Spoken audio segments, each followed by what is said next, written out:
हिरण्यकश्यपु का उदर विदरण करके वध किया। करुणा की प्रतिमूर्ति है नरसिंह भगवान, करुणा की प्रतिमूर्ति। आहा, इतना उतावलापन है ठाकुर जी के भीतर तुम्हारे लिए, तुम एक नाम लेने में भी संकोच करते हो, मंदिर जाने में भी संकोच करते हो, वृंदावन जाने में भी एक माला तुमसे ढंग से होती नहीं है। जरा उनको तो देखो, हाथी ने पुकारा, सब पत्नी को भी तिरस्कार। वो लक्ष्मी जो ठाकुर बड़े ध्यान से जिनको रखते हैं, भैया लक्ष्मी चली जाए तो तिरुपति में जाके देखो क्या दशा होती है ठाकुर की। लक्ष्मी जी नाराज होकर चली गई तो भगवान को कुबेर से ऋण लेना पड़ा। तिरुपति बालाजी की अगर लीला कोई जानता हो, ऋण लेना पड़ा, लक्ष्मी चली गई। और वो इतना भयंकर ऋण ले लिया कि आज भी हुंडियां भर भर के कुबेर को ऋण लौटा रहे हैं ठाकुर महाराज। शोभा यात्रा निकलती है तो कुबेर कुंड से बचते ठाकुर जाते हैं, कहीं धरी न ले, कहीं बीच में मारे, ऋण लिया हुआ पुराना। लक्ष्मी को वैसे ही मना मनु के रखते हैं, पर भक्त के लिए ठाकुर इतना अधीर है। लक्ष्मी भी पर्यंकम विसर्जन गणान अगणयन भूसा मनिर विस्मरन नुत्तानोति गदा गदेति निगदन पद्मा मना लोकयन निर्गच्छन्न परीक्षितिम खगपतिम चारोहमाणो वतुग्राहा ग्रस्तमतंग पुंगव समुद्धाराय नारायण। कौत पड़े, अरे जल्दी चलो, क्या बात कर रहे हो। प्रहलाद के लिए स्तंभ वितरण करके, ओह कोई बड़ा आसन नहीं लगा था, कोई बढ़िया स्वागत की व्यवस्था नहीं हुई थी, कोई स्तुति स्तबन नहीं हो रहा था प्रहलाद के लिए। वो जिनके पास सुंदर रसमाधुरी है, जिनकी कुंतल अलकावलियों के ऊपर गोपियां अपना दिल भी लुटा देती हैं, वो जिनकी मधुर स्मित बलोक के ऊपर न जाने कितने ग्वालवाल अधीर होकर के नाच उठते हैं, वो जिनकी मुख रस माधुरी के ऊपर दंडकारण्य के साधु भी महाराज कामनी के भाव को प्राप्त कर लेते हैं, वो रस भाव, वो रस माधुर्य, वो दिव्य स्वरूप विग्रह पर भक्त की अधीरता तो देखो कि वो रूपवान कृष्ण ने भी सिंह स्वरूप नृसिंह का अवतार ले लिया। ब्रजवासियों के अनुराग को तो देखो कि वो वंशी विभूषित करान नवनीर दाभात पीतांबराद अरुणबिंब फलाधरोष्ठाद पूर्णंद सुंदर मुखाद अरविंद नेत्रात कृष्णात परम किमपि तत्त्वमहं न जाने। वो कृष्ण समाधुरी जो जिनकी दिव्य नासिका ऐसी सुखपोल की तरह है, इतनी पैनी है कि अपनी उस नासिका के द्वारा ही न जाने कितने कठोर हृदयों के हृदय का सिंचन करके प्रेम रसधारा माधुर्य का उदय कर देती है। वो भगवान जगन्नाथपुरी में बैठे हुए ब्रजवासियों के प्रेम में विगलित हो गए हैं। आंखें पिघल गई हैं, हाथ पिघल गए, नासिका पिघल गई है, और बैठे हुए कुष्ठ रोगी की तरह बैठे हुए ब्रजवासियों के अनुराग में रस विषय का उदय कर रहे हैं। अहम भक्त पराधीनो, यार तुम एक बार पुकार के तो देखो, उसके बाद भी इतना संकोच करते हो, तुमको शर्म नहीं आती। वो तो हर मंदिर में तैयार बैठा हुआ है, सजा धजा बैठा है, जरा कोई बुलाने वाला तो आए, मैं तो उतरने को तैयार हूं। प्रेम की परम दशा नृसिंह भगवान की लीला है, जिस दशा को देख करके ही गोपाल भट्ट गोस्वामी इतने रीझ गए कि शालिग्राम से राधा रमण को लिया है। सप्तम स्कंद की इस रस लीला को आइए विश्वास प्राप्त करते हुए हम प्रणाम करते हैं। जब तक विश्वास नहीं है, जब तक अनुराग नहीं है, प्रहलाद का विश्वास अडिग विश्वास है, हमारा विश्वास डामाडोल वाला है, आज है कल नहीं है, काम पूरा हो गया, हाँ हाँ भगवान है, नहीं हुआ तो नहीं है। एक माता जी आके हमसे बोली, महाराज मैं घोर नास्तिक थी, भयंकर नास्तिक, फिर बोले 1 महीना पहले ही आस्तिक हुई। मैं बड़ी कृपा करी तेने ठाकुर जी पे महाराज। वैसे हुआ क्या? बोले घोर नास्तिक थी, मैं क्या बताऊं, मैंने कुछ दिन पहले ही बस ठाकुर जी को एक फाइनल अल्टीमेटम दिया, देखो भगवान 15 दिन तुमको दे रही हूं, बेटा को नौकरी लगा दो, लग गई तो मैं तुम्हारी भक्त बनने को तैयार, देखो लास्ट चांस फॉर यू, बिल्कुल लास्ट चांस है, फाइनल अल्टीमेटम दे रही हूं मैं तुमको। मैंने कहा फिर? बोले फिर क्या था हमारा, भगवान इतने डर गए 7वें दिन ही नौकरी दे दी। नहीं महाराज, मैंने कि तेरी भक्ति खतरनाक है, एक ट्राई और कर ले कि परसों भारत का प्रधानमंत्री बना दे महाराज, तो हम मान लेंगे। हमारा विश्वास बड़ा खतरनाक है, हो गया तो ठीक है, नहीं हुआ तो ठीक है। अरे ठाकुर जी जो करते हैं अच्छा ही करते हैं महाराज, भगवान जो करते हैं ये अडिग विश्वास होना चाहिए। मैं बचपन में छोटी छोटी कथा सुनाता था, स्मरण आ गई है कुछ बार से, वो ज्यादा याद आती है, पता नहीं क्यों महाराज। तो वो एक बचपन में पढ़ी थी, मैं छोटा से, मैं 2-4 मिनट जब बोलता था सुना देता था, आज एकदम बीच में याद आ गई तो फिर सुनाए देता हूं आपको। महाराज एक राजा और मंत्री की कथा सुनाया करता था कि राजा और मंत्री दोनों आखेट खेलने जाते थे, शिकार खेलने। तो शिकार करते करते एक बार क्या हुआ, वो राजा का अंगूठा कट गया। राजा बोला अरे ये देखो मेरा अंगूठा कट गया। मंत्री बोला कोई कोई बात नहीं, तो भगवान जो करते हैं अच्छा ही करते हैं। राजा खींच गया, अच्छा अंगूठा काट दिया, तू कहता अच्छा करते, चल बोल। उसको जाके कारागार में डाल दिया, जा जेल में डाल दो उसको। दूसरे दिन अकेला शिकार खेलने गया तो उसे भीलों ने पकड़ लिया, जंगली जो भील रहते, और ले जाकर के काली की मूर्ति थी उसके सामने बलि देने के लिए बांध दिया। उनके गुरु आए और कहा जरा इसको चेक करो, ये अंग भंग तो नहीं है, अंग भंग होगा तो बलि को अंग भंग नहीं चढ़ाया जाता, काली को पूरा चढ़ाया जाता है। चेक किया तो अंगूठा कटा हुआ, अरे तो अंग भंग, छोड़ दो छोड़ दो छोड़ दो। ओहो राजा बड़ा नाचता आया, हाँ हाँ मंत्री तू ठीक कहता था, भगवान जो करते हैं अच्छा ही करते हैं। अंगूठा काट लिया पर प्राण बचा लिए, पर ये बता मेरा अंगूठा काट के तो प्राण बचा लिए, पर तुझे जेल में डाल के क्या अच्छा किया। अरे राजन कैसी बात करते हो, अगर मुझे तुम्हारे द्वारा जेल में न डलवाया होता तो मैं तुम्हारे साथ शिकार खेलने गया होता, मेरा तो अंगूठा देख के छोड़ देते, तुम्हारा तो सानू काट डालते महाराज, सानू कट देते वो बिल्कुल ही। इसलिए ठाकुर जी जो करते हैं अच्छा ही करते हैं, विश्वास में रहो, आनंद से रहो, चिंता मत करो। जब दिन है तो कोई न कोई साधु कृपा के वृक्ष की छाया तुम्हें प्राप्त हो ही जाएगी। अगर दुख की रात है तो कृष्ण कृपा का चंद्रोदय तुम्हारे जीवन में हो ही जाएगा। चिंता मत करो, हर चीज का जो मजा लेना जानता है वही तो श्रेष्ठ है, हर पक्ष की जो मजा लेना जानता है वही श्रेष्ठ है महाराज। वो पथ क्या पथिक कुशलता क्या जिस पर बिखरे सूल न हो, नाविक की धैर्य परीक्षा क्या यदि धाराएं प्रतिकूल न हो। फूल सुला देते हैं कांटे जगा देते हैं, इन महलों को वो बना पाए हैं जो कांटों से रास्ते निकाल पाए हैं। फूल धोखा है बस सुलाते हैं, रहमत तो कांटे हैं जो जगाते हैं। इसलिए मस्ती में रहना ही प्रहलाद की निष्पत्ति है। चलिए इस अष्टम स्कंद में प्रवेश करते हैं।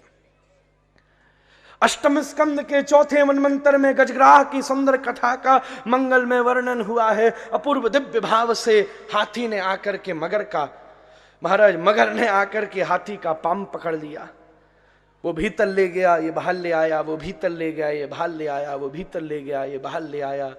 मगर ही मृत्यु है, हाथी ही जीव है।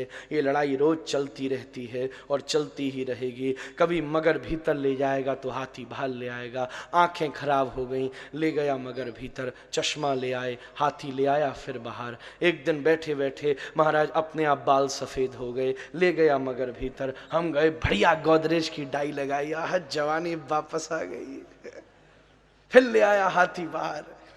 एक दिन बैठे थे गस्साबाद में जाता, 32 से नीचे लुढ़क गया महाराज, ले गया मगर भीतर। हम कोई कमजोर ने 32 सोने के दांत बनाए महाराज उसमें। ओह देखे तो ऐसा लगे ये कौन सा हिरण्यकश्यप आ गया है महाराज, कोई सब 32 सोने के दांत से हंसे, ओह ऐसा लगेगा कार्टून आर्टिस्ट है महाराज। फिर ले आया बाहर, ये युद्ध चल ले आया खूब मजे से, सुबह से लेकर शाम तक ये युद्ध चल ले आए। पर भैया जीतता मगर है इस दुनिया में, हारता हाथी ही है। हम भी इस युद्ध में हारी जाएंगे। कौन से चश्मे काम में आएंगे जब सबरी आंख ही सड़ जाएंगी, जब सिर पे बाल ही नहीं रहेंगे तो कौन सी डाई लगाओगे तुम भैया। हर रात 2 चांद निकलेंगे।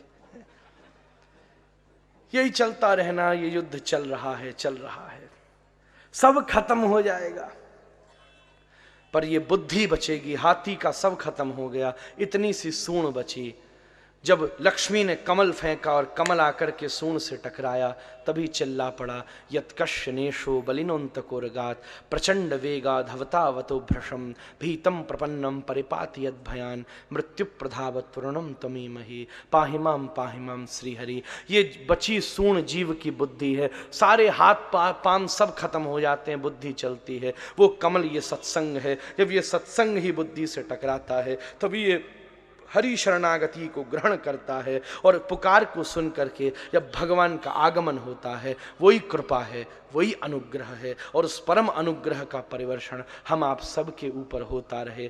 आने को तैयार है, कमी बस पुकार में है। अगर गोपाला जिरकर्दमे बिहरसे विप्राध्वरे लज्जसे भ्रूसे गोदनहुं कृतस्तुति सतै मौनम विधत्ते सताम दास्याम गोकुल पुंश्चलीषु कुरुषे शाम्याम नदान्तात्मसुः मन्ये कृष्ण तवंग्र पंकज युगम भक्त्यैक लभ्यम मुहुः। पद्यावली में रूप गोस्वामी यही कहते हैं, वो तो तैयार बैठा है, बस तुम पुकारना सीख लियो और गहराई से और मस्ती से पुकारो। ठाकुर जी झूम उठे, नाच उठे, महाराज खिलखिला उठे। जब महाप्रभु पुकारते हैं महाराज, अश्रु बिंदुओं की धारा महाप्रभु के नेत्रों से क्या, जगन्नाथ की छवि भी भीत गीली पड़ जाती है। ऐसे रस की परम धारा का गरुण स्तंभ पूरा भर जाता है आंसुओं से, ऐसे रस धारा का परमोदय होता है। आगे चल करके समुद्र मंथन की कथा का वर्णन होता है। मन का मंथन ही समुद्र मंथन है।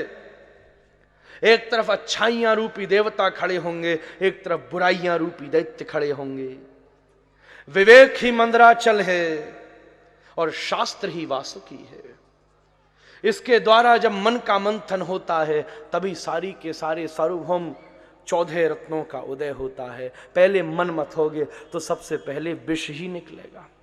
किसी को सिखाने जाओ, वो सबसे पहले गुस्सा ही करेगा तुमसे। किसी जाए कृष्ण बोल, क्या बोल, गुस्सा हो जाएगा। मैं भी अमेरिका में था, मैंने किसी से कहा जरा हरे कृष्ण कहो, हरे कृष्ण। मैंने कहा प्लीज से वंस हरे कृष्ण। बोला आई विल नेवर से हरे कृष्ण। मैंने कहा थैंक यू वेरी मच। चल दिया, बोल तो दिया उसने, चाहे गुस्सा में बोलियो महाराज। पहली चीज पे विष ही निकलेगा। तुम किसी को सिखाने जाओ, पढ़ाने जाओ, गुस्सा होगा। तो समुद्र मंथन से पहले विष निकला है महाराज। पर विष को भूत भावन भगवान शिव ने ग्रहण कर लीना, अपने कंठ में धारण कर लीना। शब है तो विष से मर सकता है, शिव है तो विष को ग्रहण कर लेता है। और शब और शिव में केवल ई का अंतर है। और इकारो प्रकृति राधा, शब और शिव में ई का अंतर है। और ई अमरकोश में श्री किशोरी जी के परम नाम को कहते हैं। हम तो अपने मतलब का ही अर्थ निकालेंगे। इकारो प्रकृति राधा है, जिसके ऊपर किशोरी जी की कृपा है, वही विष को भी अपने कंठ में ग्रहण कर सकता है। नहीं तो किशोरी की कृपा नहीं है तो विषय का विष चारों तरफ बिखरा हुआ है। वो एक दिन इस स्मशान में ले जा करके शव की तरह जला करके भस्म कर डालेगा। पर जिसके पास इकारो प्रकृति राधा किशोरी की परम अनुग्रह का उदय होता है, वो शिव की तरह इस विषय के विष को भी हृदय में ग्रहण करके कृष्ण नाम माधुरी में झूम जाता है। 14 रत्न हुए, लक्ष्मी जी आई और अंत में धन्वंतरी अमृत कलश को लेकर के आए। दैत्यों ने हरण कर लिया। दुर्दैव दैत्य हैं जो भजन के अमृत को हरण करके ले जा सकते हैं। भगवान मोहिनी ने मोहिनी अवतार ग्रहण करके समस्त दैत्यों को आकर्षित कर लीना और इस अमृत कलश को देवताओं में वितरण किया। राहु नाम का दैत्य पहचान गया, उसका मस्तकोच्छेदन किया तो राहु केतु 2 पैदा हो गए। वही सूर्य चंद्रमा से बदला लेते हैं। अपूर्व दिव्य भाव से देवासुर संग्राम में बलि की मृत्यु हो गई। शुक्राचार्य जी ने संजीवनी विद्या से पुनश्च जागृत करके यज्ञ करा करके समस्त आयुधों को प्रदान कीना और फिर से स्वर्ग के ऊपर आधिपत्य हो गया। अदिति ने पयोव्रत का पालन किया और अपूर्व भाव से भगवान वामन का शुभ मुहूर्त में प्रादुर्भाव हुआ। भगवान वामन का बलि के दरबार में आगमन हुआ। अब भैया वामन की लीला तो बड़ी विस्तृत और सुंदर है। हम एक ही श्लोक में आपको सुना देते हैं। दोनों ही चीज बोलने वाले के पास होनी चाहिए। विस्तार का पक्ष भी होना चाहिए और संक्षिप्त का पक्ष भी होना चाहिए। एक श्लोक में सारी वामन बलि संवाद के पक्ष को प्रस्तुत किया गया है। स्वस्ति स्वागतमर्त्यहं वद विभो किम देयतां मेदिनीं कामात्रा मम विक्रमत्रयमिदं दत्तं गृहीतं मया मा देहि तुषनास्ति किं हरिहरं पात्रं किमस्मात् परम् एवं सब्बलिभर्चनो मखमुखे पायात्सनो वामनः। वामन भगवान पधारे। स्वस्ति स्वस्ति स्वस्ति स्वस्ति न इंद्रो वृद्धस्रवाः स्वस्ति न पूर्खा विश्ववेदाः स्वस्ति स्वस्ति स्वस्ति। बलि बोले स्वागत स्वागत स्वागत। मर्त्यहं वद विभो किम देयताम, हे विभो बताओ मैं क्या दूं। बोले मेदिनी, मेदिनी मतलब पृथ्वी, पृथ्वी दे। कामात्रा कितनी दूं। बोले मम विक्रमत्रयमिदम, महाराज मेरे चरणों के बराबर 3 पग दे। बलि बोले दत्तम, वामन बोले गृहीतम मया, उनने कही दी, बोले मैंने ली। उतनी देर में शुक्राचार्य जी चौंके, क्योंकि बलि कह रहे थे और लो और वामन कह रहे थे नहीं चाहिए।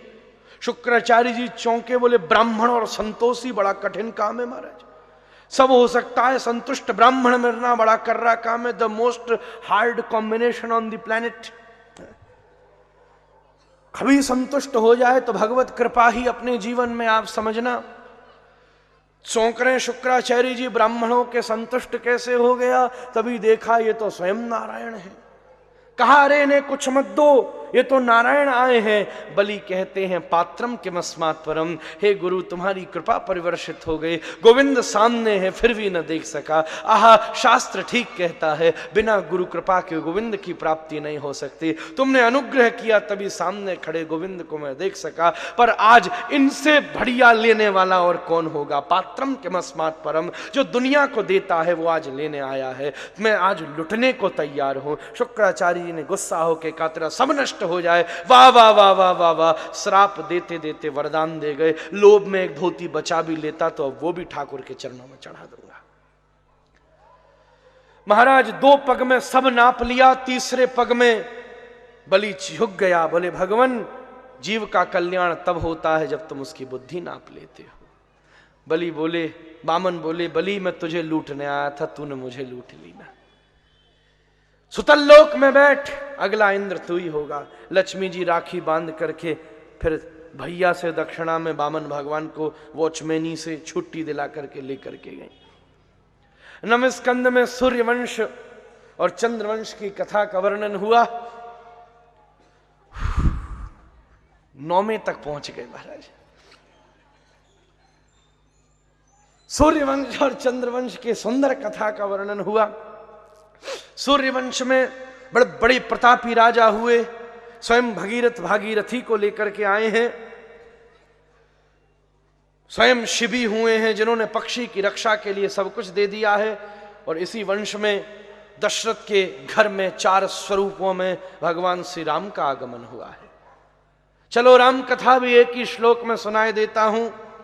गुरुवर्थे त्यक्तराज्यो विचरदनमनम पद्मपद्भ्याम प्रियाया पाणिस्पर्शा क्षमाभ्याम मृजतपथरुजो यो हरीन्द्रानुजाभ्याम वैरूप्या सुरपणख्या प्रिय विरहरुषा रोपित भ्रूभृजंभ तस्ताब्धिर्बद्ध सेतु खलदबदहन कौशलेन्द्रो बतान्न। गुरुवर्थे ऋष्यशृंग के यज्ञ से भगवान ने 4 स्वरूपों में अवतार ग्रहण किया। वशिष्ठ ने समस्त संस्कार किए, विश्वामित्र ले गए, यज्ञ की रक्षा हुई, मारीच सुबाहु का उद्धार हुआ, ताड़का का उद्धार हुआ। महाराज गौतम अहिल्या के ऊपर कृपा का परिवर्षण हुआ और जनकपुर धाम में जाकर के यज्ञ का महाराज अपूर्व धनुष का भेदन करके सीता जी से पाणी ग्रहण संस्कार हुआ। पुनरागमन हुआ, राज्याभिषेक की तैयारी हुई तो कैकेयी जी ने वरदान मांग लिया। वरदान के फल से त्यक्त राज्य हो, राज्य का परित्याग हुआ, वनगमन हुआ। सोते हुए अवधवासियों को छोड़ करके आगे गए। भारद्वाज जी के ऊपर कृपा हुई, केवट के ऊपर कृपा हुई। अपूर्व दिव्य भाव से व्यचरदनुबनम पद्म पद्भ्यम प्रियाया। पूरी लीला को 2 लाइनों में सुखदेव जी ने कह दिया। वो भी मेरी तरह शायद जल्दी में ही थे महाराज। इधर से उधर वन में खूब भ्रमण किया, भरत से सुंदर मिलाप हुआ, आगे चल करके पर्णकुटी का निर्माण हुआ, जटायु जी से सुंदर मुलाकात हुई। वैरूप्या सुरपणख्या, सुपर्णखा आई, उसको विरूप करके दे दिया। महाराज लंकेश की बुद्धि को सुपर्णखा ने घुमा दिया। मारीच मृग बन करके आया, राम जी पीछे गए, लक्ष्मण जी पीछे गए, महाराज रावण ने हरण कर लिया। प्रिय बिरह रुषा, प्रिय बिरह में रघुनाथ रोए। जटायु की अंत्येष्टि क्रिया की, शबरी से मुलाकात हुई, शबरी के ऊपर कृपा का परिवर्षण हुआ, हनुमान जी से मुलाकात हुई, सुग्रीव से दोस्ती करा दी, बाली का उद्धार हुआ, सुग्रीव को वहां का राजा बना दिया। थोड़ी दिन वर्षा का महाराज विश्राम किया, पुनरपि सुग्रीव लेकर के बानर सेना को पहुंचा। बानरों को इकट्ठा करना सबसे कठिन काम है, जो बानरों को नहीं जानते वृंदावन जरूर आना। आगे चल करके अपूर्व दिव्य भाव से हनुमंत लाल जी को जामवंत जी ने स्मरण दिलाया। संपाति के मार्गदर्शन से हनुमंत लाल जी समुद्र पार करके लंका में पहुंचे, लंकनी के थप्पड़ मार के उद्धार कीना, भीतर प्रवेश हुआ, विभीषण से मुलाकात हुई, राम कथा का गान किया, महाराज सीता जी को प्रणाम किया, मुद्रिका दे के चूड़ामणि ले ली, सावरी की सरी अशोक वाटिका को जाड़ के रख दिया, अक्षय कुमार का वध किया, मेघनाथ के पास में स्वयं बंध करके महाराज पहुंच गए लंका के दरबार में। 2 ही चीज तन रही थी, एक रावण की मूंछ और एक हनुमान जी की पूंछ, माने पूंछ में आग लगाई, उनने मूंछ में लगा दी नहीं महाराज।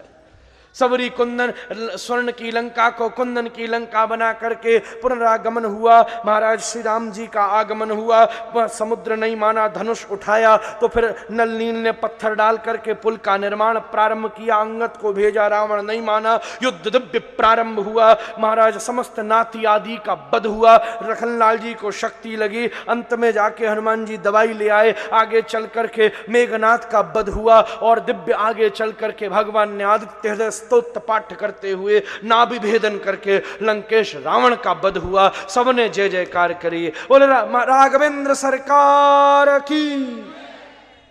अपूर्व दिव्य भाव से सीता जी से मिलन हुआ, पुनरपि पुष्पक विमान में बैठ के आगमन हुआ, केवट पे कृपा हुई, भरत मिलाप हुआ, 2 सिव्य राज्य गद्दी के ऊपर श्री रघुनाथ और सीता जी के प्रतिष्ठान हुआ।